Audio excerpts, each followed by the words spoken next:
Well, good evening. Welcome to this live stream on the 6th of March 2023. Martin North from Digital Finance Analytics here. Great to have you on for this special Monday evening show. And thanks for taking some additional time out of your week to spend it with me in the community here. It's greatly appreciated. Before I bring Tony in, let me just remind you, of course, as I always do, we don't provide specific financial or legal advice. It's a general conversation only. We do moderate the chat, so please be a bit mindful of that. This is out at the 6th of March if you're watching in replay. And I encourage you to ask a question tonight. If you would like to ask a question, use @WalkTheWorld to get to my attention or to ask a question. I've also enabled Super Chat, so if you'd like to make a contribution to what we do here, greatly appreciate it, or indeed get your question to the top of the list, you can use Super Chat to do that. Right, I'm going to push this button and hopefully Tony will appear. Hi, Tony. Hey, Martin, and hello to this wonderful DFA community. I came in and had a little bit on the chat, but most of the time I like to stay hidden in the chat. I'll let Cookie direct things.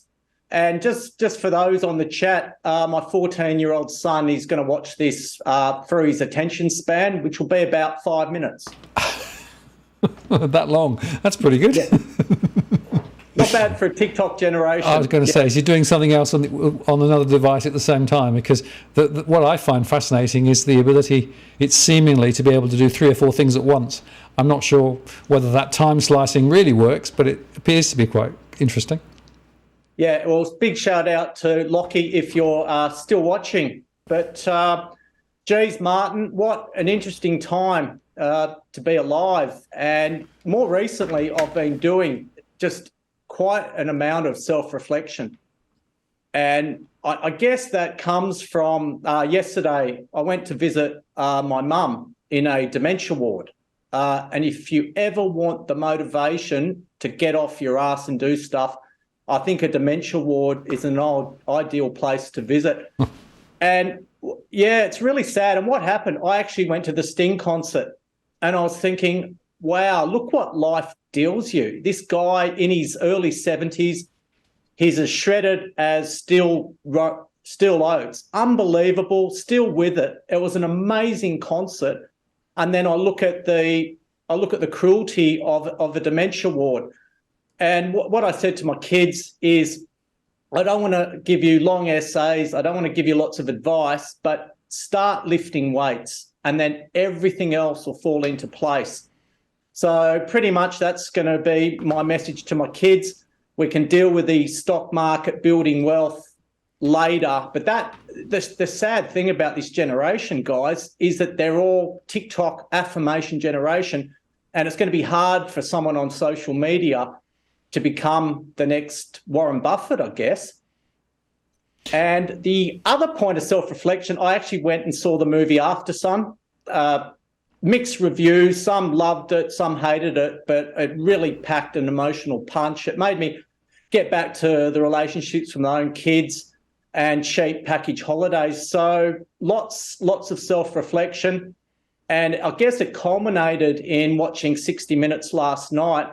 And I just don't think cooked, rooted, or Cookie's favourite word, wrecked, are strong enough to describe where we are in Australia. And to be perfectly honest, Martin and the audience, we're absolutely fucked. Yeah, well, it's certainly concerning to see all of the worrying signs that you and I have been talking about for a number of years, actually. You know, if you go back over 4 or 5 years, we've had a number of conversations. But it's always about the fact that there seems to be a one-sided set of arguments that, you know, that unlimited debt's fine and people can actually, survive it, and interest rates will stay low and property prices will always go up and stock markets will always do well. And, you know, it's like that there's this sort of nirvana that people believe is actually happening. And then reality is starting to dawn, right? And I said a few years ago, as long as interest rates stay low, it'll be fine. But remember, folks, interest rates don't always stay low, right? And in fact, you and I know, Tony, that the long-term mortgage interest rate in Australia is between 6 and 7%. And that is a shocking number, given the amount of leverage we've got in the system at the moment, given how many people with so much debt. And what I worry about is the unequal distribution of that debt. And, you know, we have a number of people doing reasonably well and, income fine and, they've got low mortgages or no mortgages, but you've got a huge chunk of the population that's leveraged to the eyeballs, and you've got another huge chunk of the population that's in the rental sector and is seeing their rents going massively up. And when you put that in the round and then think about some of the international contexts, you've got to say that we are in a very, very uncomfortable patch. And anybody who is convinced that property prices are bottomed and they're going to rise and interest rates are going to drop in the next few months, I think they're living in cloud cuckoo land, frankly, Tony. I absolutely couldn't agree anymore. And they're going to go back and blame Lowe. But I remember his words, and he said it could be plausible that rates won't increase. He didn't say they won't. He said it's plausible that they may not. So whether or not we're going to have Slater and Gordon send more suits after him, but surely the bond market was telling us otherwise. And who would have gone out and borrowed a shitload of money on the provision that rates would start to go up in 2024? And what really scares me is that you're right about the long-term RBA cash rate. It's between 6 and 6.5, maybe 7. Long-term mortgage rates, 9% is the norm. Now, what scares me, well, it'll probably scare everyone, is that the average mortgage in New South Wales, let's just say they got one of those honeymoon fixed rates, their interest bill is going from $16,000 per annum to $56,000 a year. How the hell is that family that have already been beaten up mentally going to find an extra $40,000 post-tax or a $60,000, as I said, 60 grand per annum job? And now we've got Nurses and Midwives Association telling nurses they can't go on OnlyFans because they're high profile. So what are they going to do? Ban them from delivering pizzas? And what I think, you just cannot find that income, because I know what it's like to be under financial stress. I'm in a job now. When I was a cop, I had an average pay. I knew how to live. But my income's relative to the small cap market. Right now, the small cap market is the worst I've seen it in 8 years. So throughout my career, it's 5 steps forward, 3 steps back. Normally it's a divorce that gets you. I've had a couple of divorces. I hope my son's not on here still, but that's what gets you. But I mean, this is serious, really serious. And I don't know that, financial stress is like having a background throbbing headache, and you're not present. You're not present with your kids. You can do what I did. I made a big boo-boo of buying sizzle steak. I might as well bought used tyres for the family. That was an embarrassment to have sizzle steak cooked perfectly, because it was atrocious. And I promised my family, look, I'll buy Scotch fillet, which has now got a security seal on it from Woolworths.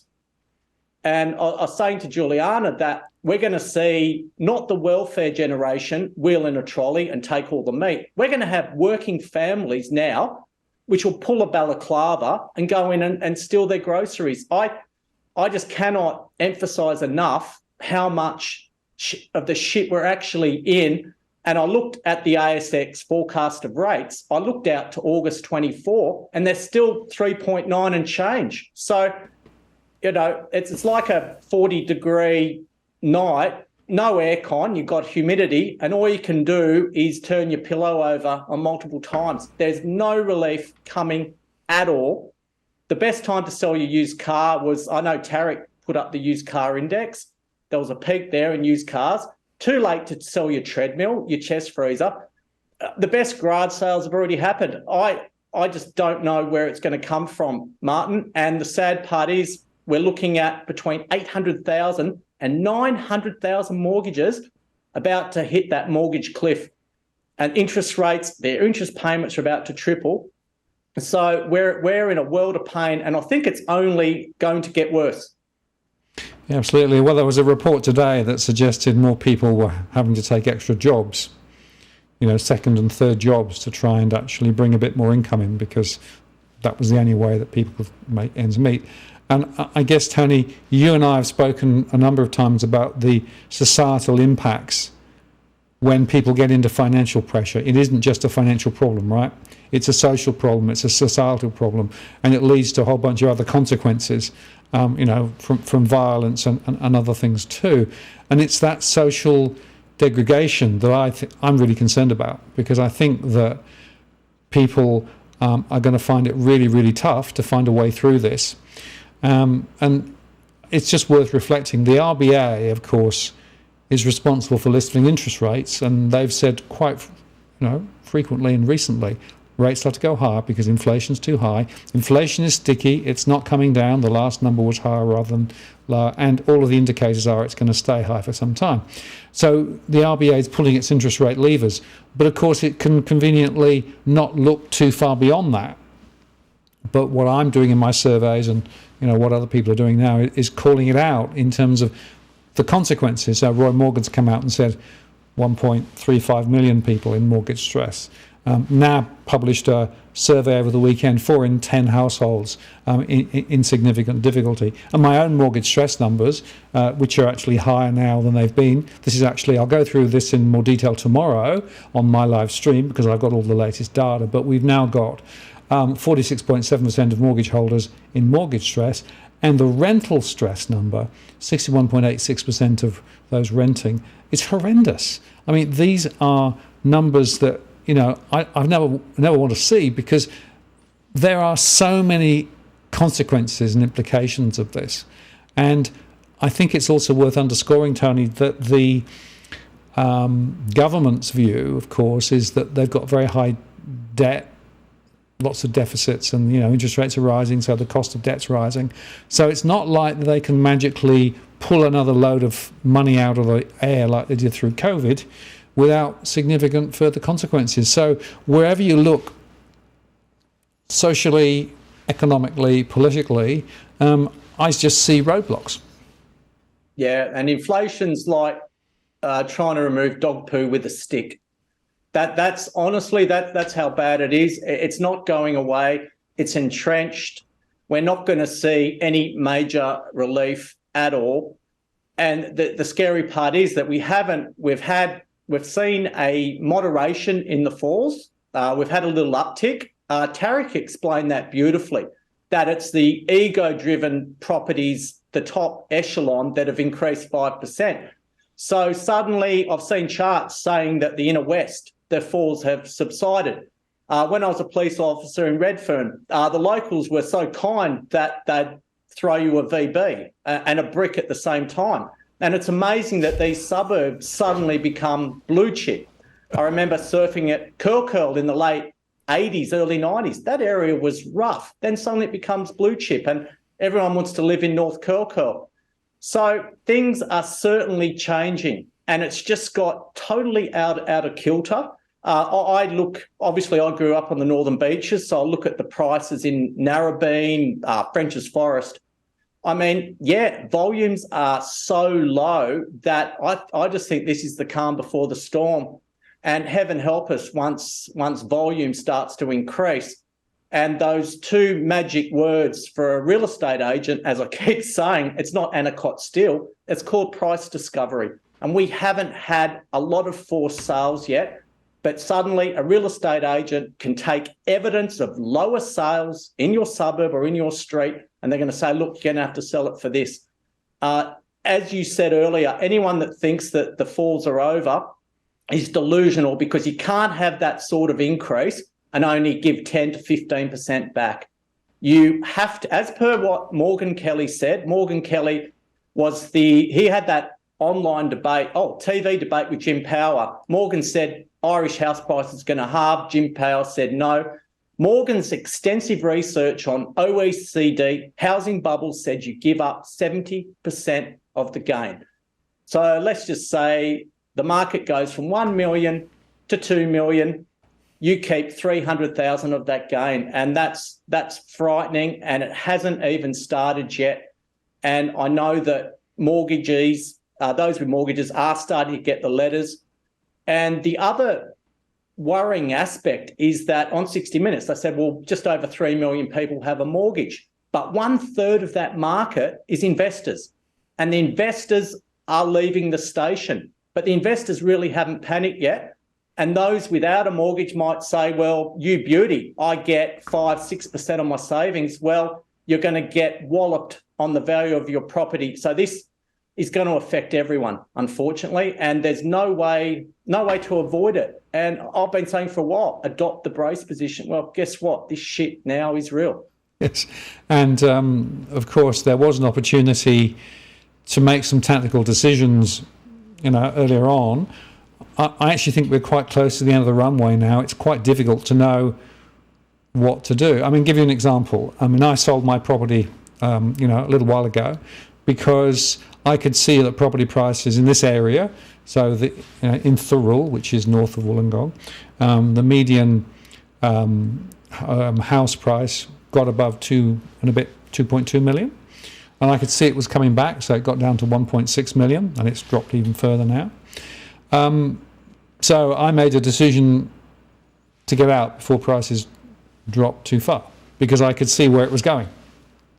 Now, I was lucky because I was able to do that, and I had the flexibility to do it, and I was able to find somebody who felt that that was actually a reasonable price to pay, so we actually did a deal.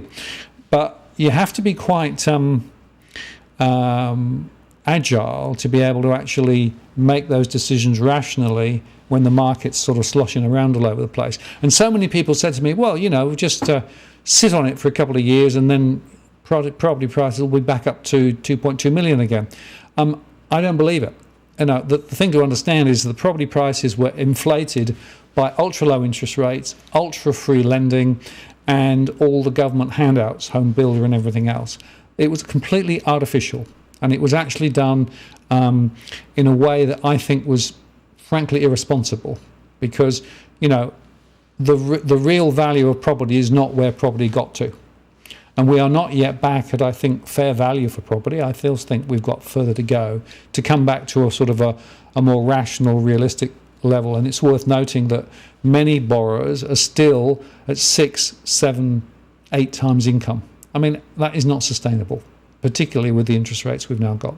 So navigating this is really difficult.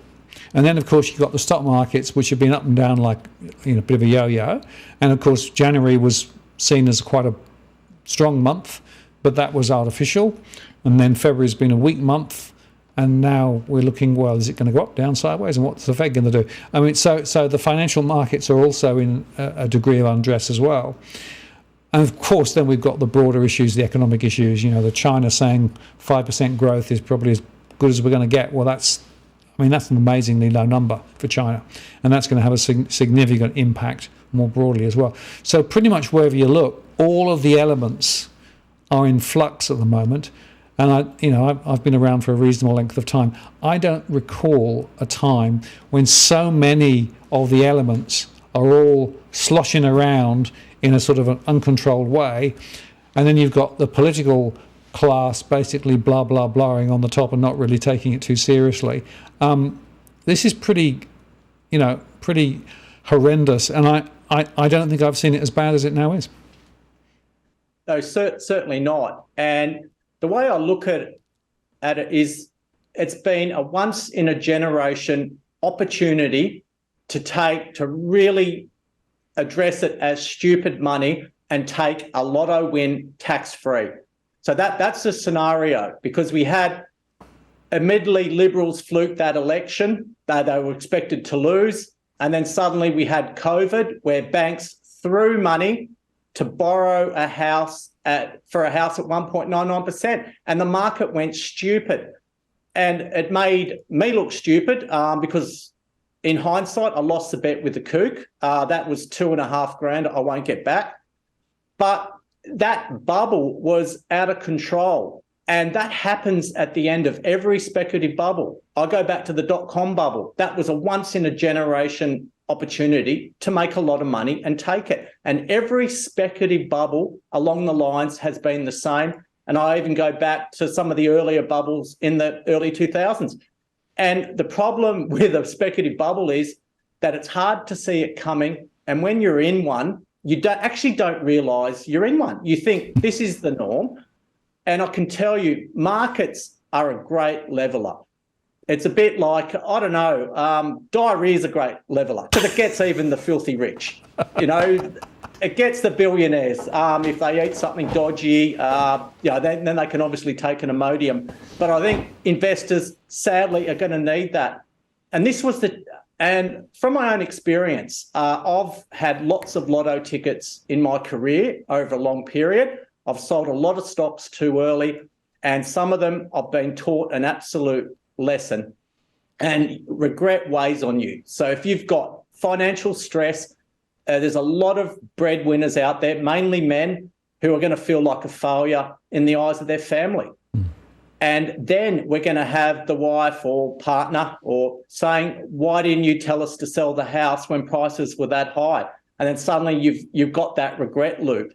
And then you've got the financial stress loop. And then suddenly you've got the bank saying, well, where are your repayments? It's just really, it's tough. And that extends to every market, because if you have a look at, I sent you through a chart, Martin, of margin lending. Let's put it up. Yeah. There you go. Now that chart is frightening. So that shows the take up of margin lending just before the market got poleaxed. And I was broking at the time. We had margin lenders offering trips to Hawaii for those that sold the most loans. And that was an absolute collapse in margin lending. We ran into the GFC. The ASX 200 pretty much got cut in half. So margin lending was the fuel for that bubble. And during those times, we had the misguided belief, well, the word on the street was that self-managed super fund inflows would support blue chip valuations. Just go to your favourite castle saying on that one. Now, what keeps debt-fueled speculative bubbles going is debt. And now families and borrowers now have far reduced capacity to borrow. Now we've got the 3% buffer, so that's scary in itself. But what happens to every speculative bubble in history is that once sentiment levels out and becomes negative, crash helmets at the ready. Because I've noticed it in every commodity ending in IUM, gold, silver, uranium, retractable syringes. God, there was a childcare bubble, an egg bubble, an agricultural bubble. It's just bubble. But once the sentiment subsides, it's all over. And I remember auctions in the paper, the Daily Telegraph, bulletproof suburbs, ridiculous prices of properties in Leichhardt without a car space. And there was FOMO. It was FOMO driven, and similar to consumerism at the top of the BN buy now, pay later bubble. But I think what this period is going to teach people is, I've always said, we're going back to the 70s when life was more simple. We had less items, higher quality, but there's just going to be the mother of all resets. But before that happens, because this debt's got to go somewhere. And yeah, no, it's as ugly as it gets. And I wish there were levers that could be pulled, but we've got to tame inflation. And unfortunately, for the RBA, that's precedent. So it just doesn't get any uglier. No, absolutely. And just on the borrowing power thing, it's really interesting because a lot of people don't get the borrowing power issue. So there's two factors to it, right? The first is that there is a margin above the current mortgage rate, it's 3%. And APRA came out the other day saying, no, we're not going to drop that because we think that there's risks in the system and those risks are potentially going to grow higher ahead. So what that means is that because interest rates have gone up from very low levels to typical mortgage rate of 5 or maybe even 6% now, that means that they're actually assessing the borrowing capacity on 3% above that, so maybe 7, 8, 9%, which means that the average borrowing power for a new borrower today is about 40% below where it was before it started. So that's the first factor. The second factor is the HEM, the household expenditure measure, which is effectively how they think about debt servicing. And of course, the debt servicing is looking at the income and expenditure. The expenditure is based on a set of ratios, driven ultimately from the ABS through the Melbourne Institute. And the HEM is also now taking account of the higher inflation and the lifting costs. So as well as the borrowing power problem with interest rates, you've got the HEM problem with serviceability. And you put those two together, and Tony, what I'm seeing is that people are able to borrow significantly less now than what they could. And if you go back a couple of years when people were actually borrowing to the hilt, when interest rates were ultra low, those ratios I mentioned earlier on, those people are out the money now. There's no way that they can afford the discretionary income to be able to actually cover those additional costs now. And you mentioned the cliff. The cliff, of course, is going to happen. July is going to be the peak month, I think, but it's going to work through this year. And there's no chance that interest rates are going to drop lower later in the year, and so provide a get out of a jail card. So then you have to say, well, so are we going to see intervention? Is the government going to do a sort of a COVID type response? And is APRA going to give the banks the ability to be able to extend the life of a mortgage? And we're going to see some of that. But my problem, Tony, is that the quantum of the problem we've now got, the amount of exposure, is you can't actually adjust your way out of this. You've got to actually go through the pain, and that's the real problem that I see ahead. I don't see a way out other than to see those defaults rise and to see people really going through hell for a period of time. And, it pains me to say it, but I have seen it before. I've seen falls in the UK 3 times, in fact. One triggered by tax changes, others triggered by interest rate changes, and a couple of other things. And it takes between 5 and 8 years for the market to sort of adjust and correct and begin to take off again. So anybody who thinks that this is a short-term problem, in a few months we'll be out of it, they're on the wrong planet. This is going to take years to sort out. And I guess now, once you're under that sort of pressure, you've got to then look at, is my job safe, and are my full-time hours safe as well? So talk about just an absolute shitstorm of factors that are contributing to this. You might see some school teachers or nurses think, well, they can set up their own side hustle, but it's very tough to set up a side hustle. And if you're going to do something out there, you got to be friggin' first. I mean, we had that guy that sold 1 million pixels. Remember that? He sold 1 million pixels for $1. We had that guy that exchanged a paperclip for Bonnie Doon. We had the early Married at First Sight stars that got onto OnlyFans and have killed it. You've got all these YouTubers, that kid that opens toys and reviews them, he makes a gazillion. But if you're going to do something like that, you have to be first to do it, and you've got to have the mental energy to say, well, I can do this. I can set up a cafe that's going to make money. If I set up a cafe, it'd be instant coffee and Vegemite on toast. But I look at, it's terrible. I mean, who'd want to own a friggin' restaurant, for God's sakes? I don't know.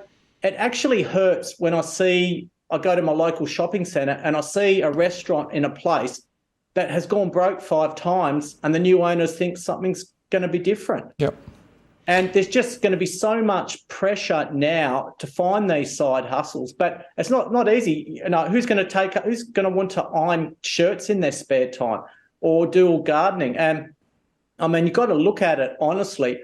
My partner was in aged care. It virtually killed her. She hasn't worked in aged care for a year, but there's plenty of jobs in aged care. And I can see that the demographic shift in aged care will change because there's opportunities to get into that industry. They've just been given a handy pay rise. So, the thing about Australians is this might sound out of kilter or a bit, I don't know, observational, that Australians have to do the jobs that they don't want to do. They won't have a freaking choice because you've got all these people that come out here that work hard, they work multiple jobs, trying to build a better life. And, there's going to be fierce competition now.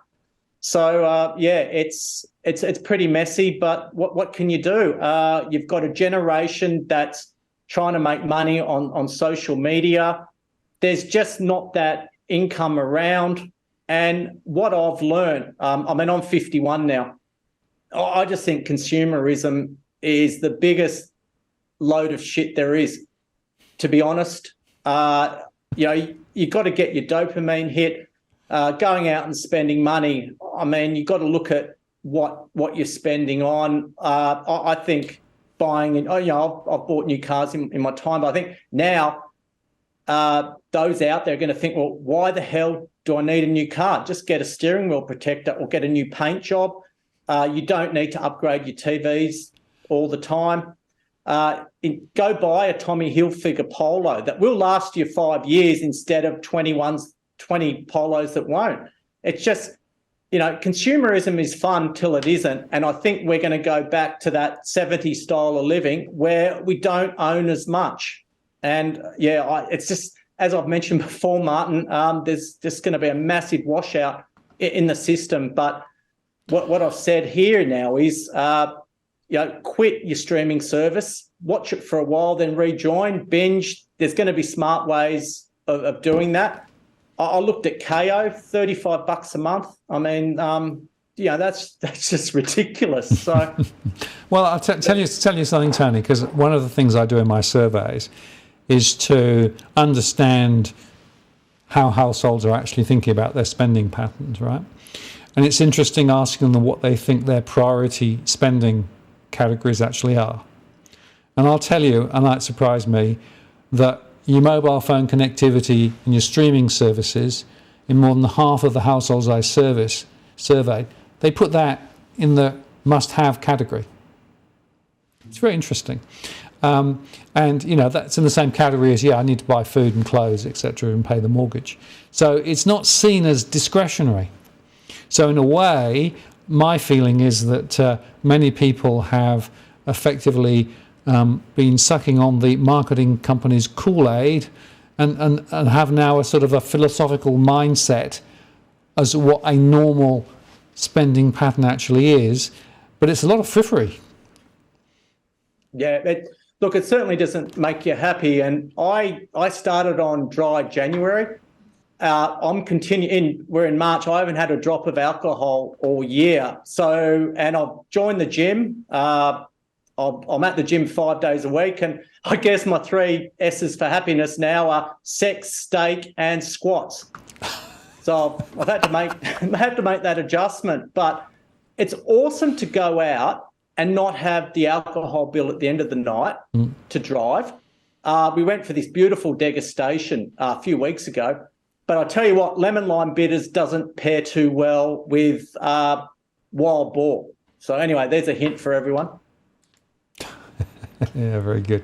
And Jason quite rightly said, internet's an essential service, streaming isn't. I agree with that. And that's really what fascinated me about the fact. And, how many streaming services do people have? Well, in my surveys, 3 seems to be average. So some people have way more and some people have a bit less.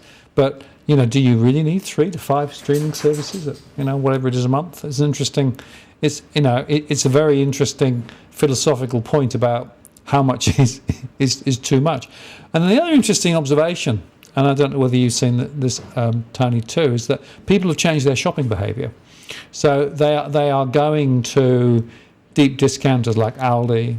They're spending less. They're buying different quality of items.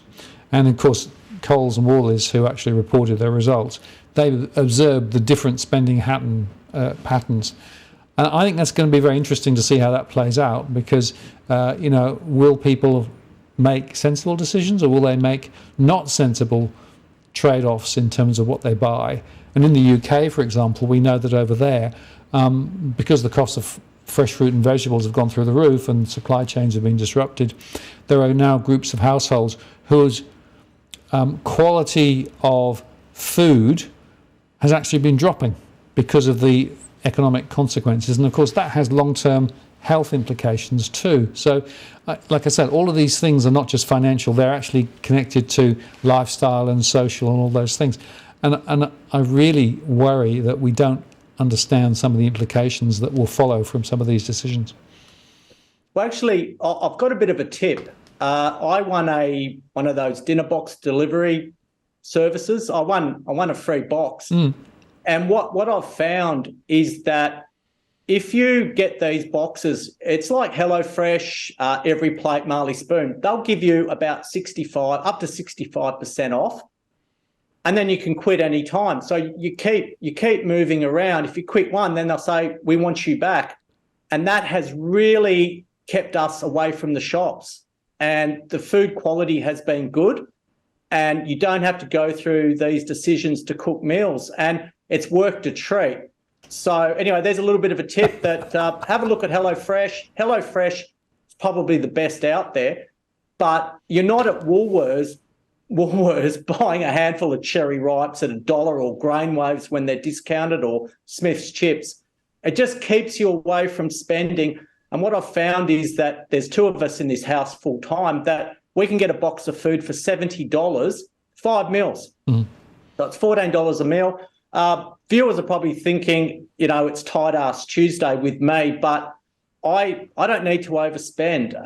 It's markets sometimes can hand you one, but, my phone calls, I'm going to be honest, are down probably 80%.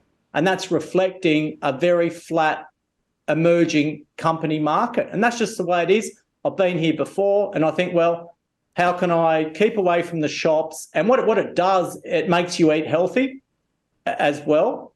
And that's why I said to my kids, look, to start lifting weights and everything else will fall into place. So I just think we need to make those lifestyle changes, and we need to be mentally strong for what's ahead, because you don't want to be in the fetal position and ignoring the private number calls which come in, which are the bank, the ATO, or heaven help you, the child support agency. Yeah. So that's my suggestion. And if that's the only thing you take away tonight, viewers, then so be it. Now let's move the conversation on slightly, because of course the financial markets have been in turmoil since the start of the year, and I'll be interested to get your take on the bull versus bear conversations, because there were so many people in the market at the start of the year saying it's going to be a great year, we're going to see a massive run up, and then it went quite well at the start of the year. And then we hit February and the Fed said, no, we're going to put rates up higher. And then people started getting twitchy about where the terminal rate's going to be. And basically the markets came down. And then in the last few days, the market said, I don't think the Fed's really going to go that high. And so they're sort of going up again. But it seems to me that the markets are deceiving themselves at the moment. What do you think? Interesting question, Martin, because the S&P 500, which is actually 505 stocks, fell a bit over 19% last year. And you've got commentators saying, well, it's not going to fall again. It's very hard to read. The Dow Jones index, which scares everyone, just seems to be dancing sideways as well. The ASX 200 is pretty much at record high territory as well. So, and what I noted is that on Twitter, there was widespread calls for the mother of all crashes, and the market went the other way. So I see huge headwinds in the bank stocks. Commonwealth Bank obviously broke down, but they're still going to pay decent yields, so that sector will be insulated somewhat. But if you have a company that comes out with something slightly negative, they get poleaxed. Yep. It was like Invocare, which does the funerals and cremations. I mean, it's one of the sure things in life. And they said, well, it's tough. So they got absolutely walloped. So where do you hide? You might have said, well, I'll look at Star Entertainment, casinos. And then suddenly they get fined and the share price collapses. It is really tough at the moment. We've had lots of speculative bubbles on the exchange. Lithium, this EV theme that seems to be going forever. Rare earths just got poleaxed because Tesla said we're not going to use rare earths in our batteries anymore. So that high-flying sector has been walloped. The view I take in the market is I look at M&A activity and I look at gold producers. The Australian gold price is over $2,700 an ounce. In US, it's $1,852. The thing, I like gold producers, but you do have production risks in those gold producers. I think silver, I know people have been saying this for years, I think silver is the most undervalued precious metal / commodity there is. It's around $21 an ounce. And I actually remember the days when Warren Buffett was selling his silver for about $4.25 an ounce. And there was absolute pandemonium when Kodak said we're going to digital photography. And there was the belief that silver wasn't going to be used in photography. So silver went through a tough period, but I just think that gold and silver are the two areas where you can build decent holdings. I also am looking at the uranium sector. The uranium price is about $50 a pound. Uranium in 2007, I think it touched about $143 US a pound. And the commentary is saying it needs to be $60, $70, $80 to encourage new production. Some of the experts on uranium are suggesting 2023 could be a year of transformation. So I know that viewers are more focused on property, the economy, and there's not many out there prepared to take a risk. But at some point, if gold can continue to rise into these headwinds, the gold producers suddenly become large dividend payers as well. So, yeah, look at tech stocks have had a bit of a rebound as well. But overall, the indices have held up remarkably well. But, the stock market always looks ahead. Most of the factors in a share price are baked into the price unless they come out with a shock announcement. Whereas if you look at property, none of this negativity is baked in yet. So, look, I'll keep persisting with what I do. The small cap stocks that have gone from 10, 20 million caps to $1 billion with liquidity have held on quite well. The stocks I'm involved in with low liquidity have wide market depths and are prone to the odd capitulation. And I think to an extent that could be reflected in other markets, including property. So, this is a really tough time all round. And I don't think there's anywhere to hide at the moment unless you time a short position well and you build a holding that captures the downside, Martin. But, market's very hard to read. And it only takes a little bit of negativity to see the downtrend accelerate. Yeah, very interesting. And what's your take on the on bonds? I'm thinking particularly, the long US. A number of people like Harry Dent, for example, says in the current environment, the only thing to go for is basically the long-term treasuries, because pretty much anything else is just too risky. I guess the question there is, well, are they going to default on their debt ceiling or not? And is there going to be consequences? But the bond yields are, if I look at the 30-year US at the moment, which I can just put up, they went all the way up to over 4. They're down now to 3 and a bit, 3.8, and the 10-year is also it's sitting around 3.9 at the moment. It went above 4. Bonds very differently behaving from where they were, some time ago. So what's your take on the bond story? I think obviously Harry makes a lot of calls. I think his greatest call was the demographic cliff. So look, I certainly think that there might be a lot more interest in bonds, longer term treasuries, as you say, as well. So I don't see any reason not to be involved in that sector. Obviously, with less risk, you might even look at hybrids. But I think at the moment, if you're looking at some of these term deposit rates for savers, God, they're looking mighty attractive as well. Well, I have to tell you, I'm, I shouldn't boast about it, but I saw a 4.95% last November, right? And I thought that's a very good rate. I'm going to have some of that. It's a 5-year, right? So I've taken a punt that 4.95% over 5 years is going to be a reasonable return. And everything that I'm seeing at the moment suggests to me that's not a bad call. So we'll see. Yeah, I guess with what's happening is we saw savers on 60 Minutes last night, the guy with his boat. He's getting a great rate of return. A lot of bank accounts were getting bugger all. And I don't want to harp on it, but let's see what happens with that $3 million superannuation slug as well.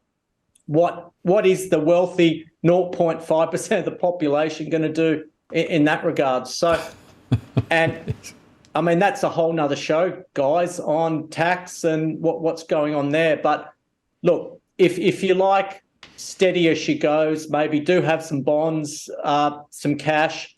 Obviously, what I've found is the economy and markets, it's a bit like one of those two and a half day pitches in India. And my way of treating that pitch is by aggression, adopting Travis Head, come out, belt the ball, just keep swinging rather than go defensive. So that's my mindset. But no doubt that we've got a lot of investors, a lot of the country, they're going to be absolutely spooked with what we're seeing now with that sentiment shift. So unfortunately, I'm going to look back in 2 years' time and think, wow, I could buy these wonderful companies at such discount prices. But when you've got such opportunity, it's the darkest of times financially. Most investors are fully invested, and it's a lonely place at the bottom. And God, heaven help us what the bottom of the property market's going to be like. Maybe it's going to take, I think there was a headline that said the death of equities. Maybe it's going to take a headline, the death of property, for the bottom to be in. So, as I said, it's like playing one of those pitches in India that spins from the first ball.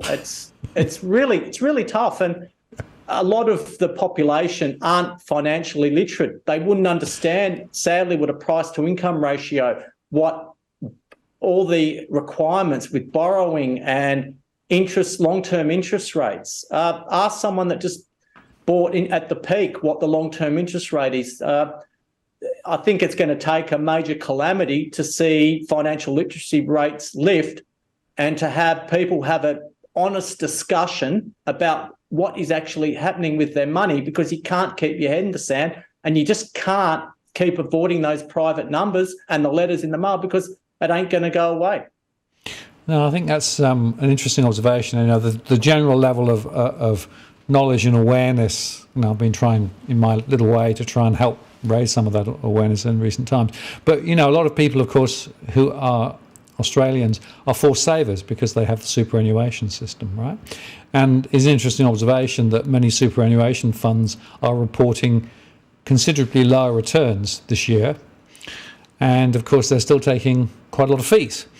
So I think quite a few people are going to be quite surprised when they see their next superannuation statement as to how much value they haven't got. And bearing in mind, of course, we also had quite a few people a couple of years ago taking a lot of money out of superannuation as through COVID was facilitated by the government.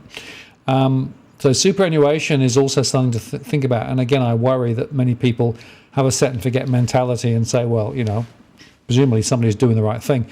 There's no real, great assumption that necessarily it's in the right place and doing the right thing, because, look at a portfolio of superannuation performance. There are some stronger, some weaker, but a lot of people, I think, could be quite shocked there as well. So it's like there's no safe haven, there's nowhere to hide in this, whether it's property, whether it's superannuation, whether it's shares or whatever. I mean, the risk levels are just off the scale, really, and that's why I tend to be a bit more conservative at the moment and say, well, if I see an opportunity, then I'll go for it. But I've played it pretty conservative the last little while, and okay, I might have missed some of the upside, but it's partly about asset protection. And I think that's the other point I wanted to make, Tony. You know, there is a philosophy that says I want to make my portfolio grow and get bigger, but there's also an equally important strategy about asset protection. And I wonder whether we have a sufficiently strong conversation about asset protection and whether that's something people should be thinking about. Oh, absolutely. And the other major risk with these superannuation funds is revaluing unlisted assets and properties. Yeah. That's a whole show for someone else, because that's going to get pretty messy when you look at these sky-high commercial property valuations as well. And I guess with asset protection, maybe savers, investors and families might start to go more conservative. But you've got to look on the flip side where everything's costing more, and to get ahead, you've got to take risks, and you can remove all the costs out of your family. I mean, you can pull the kids out of private schools, but again, that goes with prestige and shame. As I said, the best chance to sell your car's already gone. So I just don't think this generation has seen harsh economic times. And I remember exactly where I was when I was worried that interest rates and mortgages were about to hit 10%, and that was just before the GFC. So, you know, markets can change quite quickly, but you have to go back to the recession we had to have for many to have experienced harsh economic times, and they're coming. We're in them. So, yeah, it's a case of how do I grow my portfolio? How do I protect what I have? And more importantly, guys, how do we remain solvent as a family? How do we get the hell through this? Absolutely. Well, it needs to be, I think, a grown-up conversation, right? And what I encourage people to do, I don't give financial advice, but, you know, there are some fundamental things about, well, do you understand where your money's coming in? And where is it going out? So have you got a sense of cash flow? Only half the households that I survey have any real sense of where they are. So, you know, how much money is going out. They sort of assume it's like a magic pudding, right? There's always enough money so I can go on spending. Well, actually, currently that might not be true. So getting to understand the cash flow and getting to understand where things are is, I think, step one. A lot of people are really surprised when they do that and horrified, because then they review exactly what they've been spending their hard-earned cash on, right? And how much money is it coming in versus going out. The second, of course, is that you've got to make some tough decisions. And I always say to people when I chat with them, sometimes making decisions sooner rather than later is good. So don't just say she'll be right and put your head on the ground and, you know, hope it'll all work out. Because often with these sorts of situations, you can survive for a length of time, but the longer you actually go through this sort of painful experience, the less agility and flexibility you have at the end of it. So sometimes taking decisions early rather than later is more sense. And the third thing is that there is no silver bullet here. There's no magic, click the fingers and it'll be fixed, right? This is too long and complicated and difficult. So, you know, again, it is a very complex environment, but I just wonder whether people are actually intellectually and, you know, and perhaps even morally capable of actually doing some of the hard decisions they need to take. I think that there'll be a huge struggle in that regard. It's, I mean, I know when my mortgage cliff is in November 26, I managed to lock in a 5-year fixed, and I'm already looking at ways to certainly mitigate that, where I can maybe look at strengthening my situation. And that's, you know, I don't think the odds of having interest rates anywhere near 2.64% on that date. I mean, who knows? Who knows what's going to happen? I'm going to budget for my repayments to double by then. So I'm already looking at the sunk costs I've spent on this house, what I need to spend, making sure that the cars are looked after. That's it. And to make sure that we've got a comfortable way of living. And already, I don't want to wish my life away, but that's what you're doing. But I'm preparing for November 26th when I'll get that wonderful letter from my lender saying, Yeah, it's over. The honeymoon is over. Yeah. Well, you did well with that duration of fixed rates. A lot of people, of course, didn't go as long.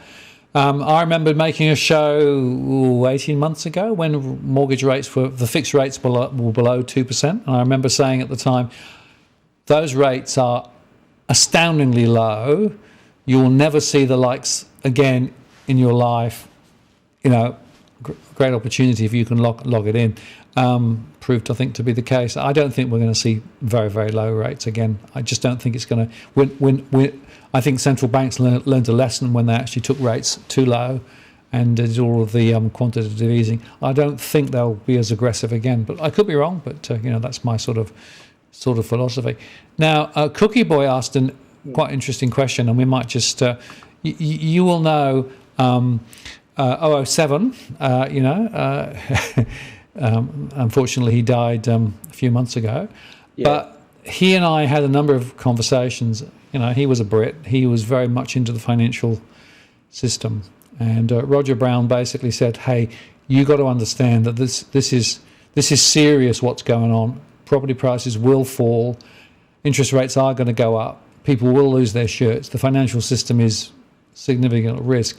And I have to say, he's unfortunately left us, but his legacy is such a penetrating analysis of what was going to happen that it is remarkably precedent. And I wonder whether you got a sense of, how far will he be right? Because he's been spot on so far.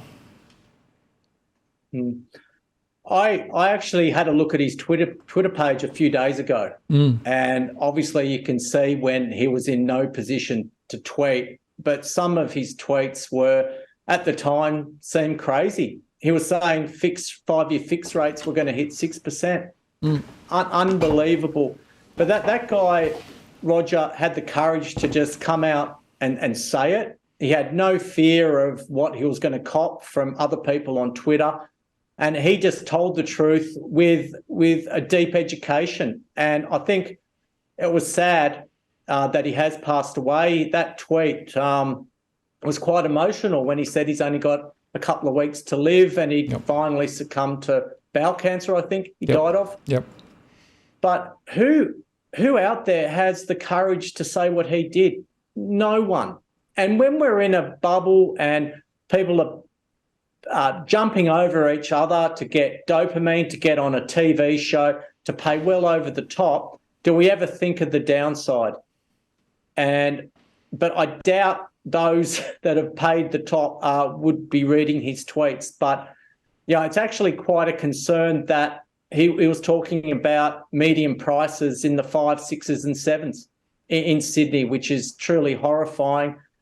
But who knows? Who knows, guys? But it was certainly a rare commodity, not afraid to say it exactly how it is.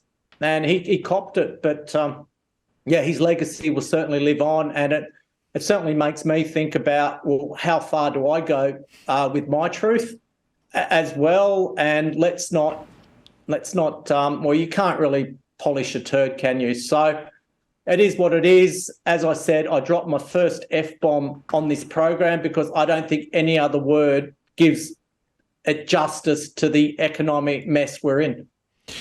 No, somehow stuffed doesn't quite... it doesn't quite make it, does it? No. I mean, the F word, in all honesty, is the most versatile word there is. I went to a Post Malone concert a few weeks ago. I said to my son, Lachlan, I said, if this guy could just cut down the Fs, I'd enjoy it. But you have to use it strategically. You have to curse where it's needed. And I think this situation is certainly needed. Absolutely. Well, Tony, we've run this for about an hour, and I really wanted to have an opportunity to get from you your latest thoughts and insights as I begin to transition my shows. So just to explain to everybody that I will be ceasing my live streams very shortly. There'll be one more tomorrow, which will be a detailed walkthrough of the latest mortgage stress stuff.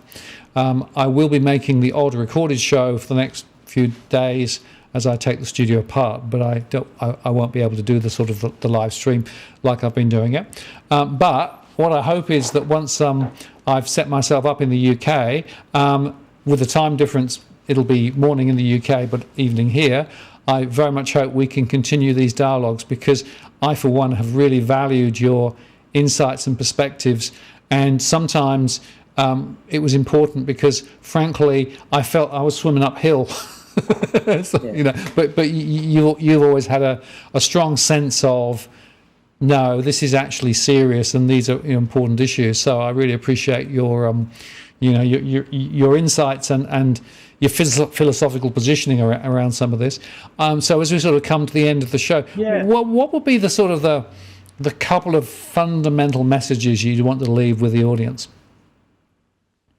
Well, I take the view that this audience are educated, that this audience didn't buy a property at the top with leverage they can't afford. I guess the key takeaway is to stay humble, and because markets can certainly teach you some valuable lessons. And this is going to affect everyone, from the average battler to the likes of Mike Cannon-Brookes that can afford a $100 million house. And it's going to affect everyone, and the richest are going to see the impact of it. I just think you need to stay safe. You need to take control of your mental health, because I think that's going to be an even bigger issue. Stay as healthy as you can, stay above it, and at least know where to drive at night. There's certainly going to be some dodgy areas, but this is a really sad event that's unfolding. Some might say that I'm over-dramatising it, but, I've had 8 years as a cop in some now blue-chip suburbs trying to catch free VB bottles, Martin. So I think, I like to look at the human aspect of what's happening behind the charts. I think you can give charts to the nth degree. I think an hour is a perfect time for this chat. I don't think there's anything more I can say, really. I'm spent. Yeah, no, thank you. Well, I think that we've covered off the main things. I did put a poll up, which we just might have a quick look at, because what I asked was, let me have a look, get this up. Whoops. I asked, will Australia avoid a recession? And basically we've got 15% in the poll saying, yes, we'll avoid a recession. 67% no, we won't avoid a recession. I defined recession as a GDP reversal, not GDP per capita. And 17% said not sure, 18% said not sure. So interesting, quite decisive that people think that things are actually going to go, from an economic perspective, downhill from here. I'm going to end the poll now.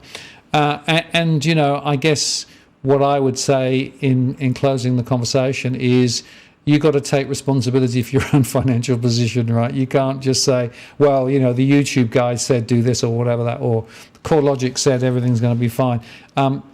It's really, really important to take some accountability and responsibility, but also to preempt perhaps some of those things that are yet to come. And the hopium that's still out there is something which I'm very concerned about, because I think a lot of people are still being fooled by the mainstream media to an extent, and some of the economists who, of course, are talking their own book rather than actually giving an objective and independent view of what's going on. So, be a bit cautious, be a bit careful. And the truth of the matter is that the next few months are going to be pretty uncomfortable for most people, I think. And, it's just going to be the way it is. And I just want to acknowledge also Cookie Boy. Thank you very much. Cookie has made a contribution of $100 to asbestos awareness. Thanks for the little initiative there, Cookie. When you actually said on retweets you'd actually put something there, so that's really appreciated. And there will be a show coming just on asbestos awareness. Jill's final paper was published last week, and I'm going to make a show on that before I finish off, which sort of rounds out her initiative with regards to raising awareness of asbestos, which is another thing which we might talk about on another occasion on the channel here. So, Tony, I want to say thank you so much for spending some time here tonight. Really appreciated your perspectives. And we'll look forward to continuing the dialogue when I'm ensconced in the UK, eh? enjoy. And thanks again to this great community. I certainly have a blast doing these shows and hopefully can continue. Thank you. And I love the fish. I must just say, the fish behind you there, it's a great set you've got. Well done. It's real. It's a real fish tank. So there you go. My partner set it up. I wouldn't have a clue what's swimming behind me, but anyway, it's not real. Hopefully it's not a shark. Thank you, Tony. Take care. Right. Have a great evening, and we'll be in touch soon. Take care. Bye-bye. Thanks, Martin. All the best. So there you go, folks. Nice little ending there from Tony. And just to remind you that if you'd like to come back tomorrow night, I'll be on. I've called the show The Final Fling for now. I'll talk a bit about mortgage stress. I'll take some other questions more broadly on what's going on, and tell you a little bit more about my plans and other things. But mark your diary for that. And just to reiterate, my plan is to temporarily reduce the volume of shows and disappear for a little while, but then I will be back. I'm still planning to do Australian content. I'm still planning to do Australian shows, and I'm still planning to get some of the guests to come back on, and the time frame will be similar to what we're doing now. So 8 p.m. Sydney time. I'll just be over there in the UK in the morning, but I'm not deserting anybody. And I want to say thank you all for spending some time tonight, and wish you a very great evening. And for those coming back tomorrow, we'll see you tomorrow. Otherwise, if you don't come back tomorrow, keep watching the channel, keep following, and eventually I will pop up from the other side of the world, and we'll talk some more about property and finance and all those related things. So this is Martin North from Digital Finance Analytics, signing off, and we'll see you tomorrow. Good night.